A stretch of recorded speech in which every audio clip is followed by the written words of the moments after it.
ஆத்ம நமஸ்தே. நினைத்ததை நடத்தக்கூடிய அபிஜித் நட்சத்திர முகூர்த்த நேரம் வருகின்ற மார்ச் 15 வருகிறதுங்க. அதாவது வரக்கூடிய ஞாயிற்றுக்கிழமை மார்ச் 15 அதிகாலையில இந்த அபிஜித் நட்சத்திர முகூர்த்த நேரம் வருது. இந்த நேரத்துல நாம என்னெல்லாம் ஆசைப்படுறோமோ, என்னெல்லாம் எண்ணம் வைக்கிறோமோ அது எல்லாம் அப்படியே நடக்குங்க. அதுவும் பிரம்ம முகூர்த்த நேரத்துல நம்ம என்ன மாதிரியான ஆசைகள் வைத்து விளக்கேற்று வழிபாடு பண்ணாலுமே அதற்கு ஒரு அதீத சக்தி ஏற்படும். அதுவும் இப்போ இந்த அபிஜித் நட்சத்திர முகூர்த்த நேரத்துல நாம இந்த வழிபாடு ஒண்ணு பண்ணும்போது பாத்தீங்கன்னா உங்க வாழ்க்கையை ஒரு நல்ல முன்னேற்றத்தை ஏற்படுத்தி கொடுக்கும். அபிஜித் நட்சத்திரத்தை பத்தி தெரியாதவங்களுக்கு ஒரு முறை விளக்கம் கொடுத்துறாங்க. ஏன்னா என்னுடைய சேனல்ல இந்த அபிஜித் நட்சத்திரம் பத்தி நிறையவே வீடியோஸ் போட்டிருக்கேன். புதுசா பாக்குறவங்களுக்காக இந்த விளக்கம். அதாவது என்னன்னா, மொத்தமா 27 நட்சத்திரம் நீங்க நினைச்சிட்டு இருப்பீங்க. ஆனா மொத்தம் 28 நட்சத்திரங்க. இதுல இந்த 28வது நட்சத்திரம்ன்றது அபிஜித் நட்சத்திரம். இந்த அபிஜித் நட்சத்திர நேரத்துல, அந்த முகூர்த்த நேரத்துல நாம என்னெல்லாம் ஆசைப்பட்டோமோ, நம்ம என்னெல்லாம் வார்த்தைகளால சொல்றோமோ, என்ன எண்ணங்களை விதைக்கிறோமோ அது எல்லாமே அப்படியே நடைபெறுமாங்க. அதனால்தான் இந்த அபிஜித் நட்சத்திரத்தை கிருஷ்ண பரமாத்மா தன்னுடைய மயில் இறகால ஒளிச்சு வச்சிருக்காரு, அந்த மயில் இறகு பின்னாடி ஒளிச்சு வச்சிருக்காரு அப்படின்னு புராணங்கள் கூறுது.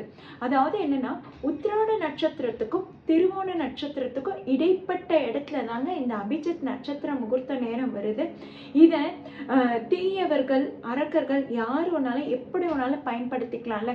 ஏன்னா அந்த நேரத்துல நாம என்ன நினைக்கிறோமோ அது அப்படியே நடந்துரும். சதாஸ்து அப்படின்ற மாதிரி அது அப்படியே ஆகட்டும்ன்ற மாதிரி அது அப்படியே நடந்துருமா. அதனாலதான் கிருஷ்ண பரமாத்மா இந்த மாதிரியான வேலையை ஈடுபட்டிருக்காரு. இருந்தாலும் அந்த உத்திராட நட்சத்திரம் முடிஞ்சு திருவோண நட்சத்திரம் தொடங்குது பாத்தீங்களா, அதுல முதல் பாதம், திருவோணத்தின் முதல் பாதம் டைம் வரைக்கும் அபிஜித் நட்சத்திர நேரம் வருதுங்க. அது வரக்கூடிய மார்ச் 15 காலை 4:30 5:45 வரைக்கும் இருக்கு. இது என்ன? பிரம்ம முகூர்த்த நேரம். இந்த பிரம்ம முகூர்த்த நேரத்துல அபிஜித் நட்சத்திரமும் ஒன்று சேர்ந்து வந்திருக்கு, ஏகாதசி திதியும் ஒன்று சேர்ந்து வந்திருக்கு. பாத்தீங்களா, நாராயணோட அம்சமே இதுதாங்க. எவ்வளவு அழகா நமக்கு இந்த நாளை ஏற்படுத்தி கொடுத்திருக்காரு.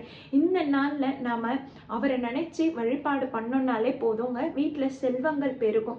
எப்படி பண்ணலாம்? அதாவது என்னன்னா, அன்னைக்கு காலையில சீக்கிரமாவே எழுந்துக்கோங்க. ஃபுல்லா குளிச்சு முடிச்சுட்டு பூஜை அறையில ஒரு நெய் தீபம் ஏற்றி வச்சுக்கோங்க. அன்னைக்கு உங்களால் நெய்வேத்தியம் படைக்க முடிஞ்சா நெய்வேத்தியம் ஏதாவது செய்யுங்க. இல்லையா கற்கண்டு வச்சிடுங்க. கற்கண்டு வச்சுட்டு விஷ்ணு சஹஸ்ரநாமம் வீட்டில் ஒலிக்க விடுங்க. நம்மளால அன்னைக்கு பாடலாம் முடியாது. விஷ்ணு சஹஸ்ரநாமம் ஒலிக்க விடுங்க, லலிதா சஹஸ்ரநாமம் ஒலிக்க விடுங்க, கனகதாரா ஸ்தோத்திரம், இதெல்லாம் வீட்டில் செல்வங்களை பெருக்கக்கூடிய பாடல்கள். இந்த பாடல்கள் எல்லாம் ஒலிக்க விட்டுட்டு உங்களுக்கு என்ன மாதிரியான ஆசைகள் எண்ணங்கள் இருக்கோ அது அப்படியே நீங்க உங்க கைப்பட அந்த நேரத்துல உட்காந்து எழுதணும். அதாவது நான் உங்களுக்கு டைம் சொல்லியிருந்தேன் பார்த்தீங்களா, அந்த டைம்குள்ள நீங்க எழுதிட்டீங்கன்னா, அதாவது எப்படி எழுதணும்னா, நம்ம ஒரு விஷயம் முடிஞ்சிச்சு, காலையில நடந்து முடிஞ்ச விஷயத்துக்கு நம்ம மதியம் கடவுளுக்கு தேங்க் பண்றோம் பார்த்தீங்களா, காலையில எனக்கு இவ்வளோ சூப்பரா முடிஞ்சதுப்பா, என்னோட வேலையை ரொம்ப சக்சஸ்ஃபுல்லா முடிச்சு கொடுத்தேன், ரொம்ப தேங்க்ஸ் அப்படின்னு சந்தோஷமா தேங்க் பண்ணுவோம் பார்த்தீங்களா. அந்த மாதிரி உங்களுடைய ஆசைகளையும் எண்ணங்களையும் எழுதுங்க. எழுதிட்டு பிரார்த்தனை பண்ணுங்க. ஒரு 5 நிமிஷம் மெடிடேஷன் பண்ணுங்க. அதுக்கப்புறம் அந்த கற்கண்டு வச்சிருக்கீங்க பார்த்தீங்களா, இல்லை நெய்வேத்தியம் வச்சிருக்கீங்க பார்த்தீங்களா, அதை எடுத்து வாயில போட்டுட்டு உங்களுடைய நாளை இனிமையா தொடங்குங்க. அவ்வளோதாங்க, ரொம்ப சிம்பிள். நீங்க அந்த அபிஜித் நட்சத்திர நேரத்துல அந்த மாதிரி எழுதும்போது உங்களோட ஆசைகள் எல்லாமே நிறைவேறிடும். ஏன் எழுத சொல்றேன்? ஏன்னா நம்ம எழுதும்போது அது எப்படி எழுதணும், எந்த மாதிரியான ஆசைகள் நம்ம அதுக்கு ஒரு அலைன்மெண்ட் கொடுப்போம், அதுக்கு ஒரு ஸ்ட்ரக்சர் கொடுப்போம்.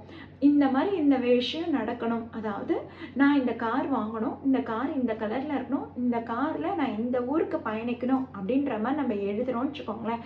கண்டிப்பா ஒரு நாள் அந்த கார்ல அந்த ஊருக்கு நம்ம பயணம் செய்ய ஆரம்பிச்சிடும். அது ரொம்ப விரைவாவே நடந்துருங்க. இந்த மாதிரி நம்ம ஒவ்வொரு முறையும் அபிஜித் நட்சத்திர முகூர்த்த நேரத்துல நம்முடைய ஆசைகளையும் எண்ணங்களையும் எழுதிட்டு வரும்போது நம்முடைய ஆசைகளும் எண்ணங்களும் கண்டிப்பாக சீக்கிரமா நிறைவேறும். அபிஜித் நட்சத்திர முகூர்த்த நேரத்துல நாம என்ன ஆசைப்பட்டாலும் சரி அது அப்படியே நடைபெறும். அதனால எப்பவுமே நல்லதாவே ஆசைப்படுவோம், நல்ல வாழ்க்கையை வாழ்வோங்க.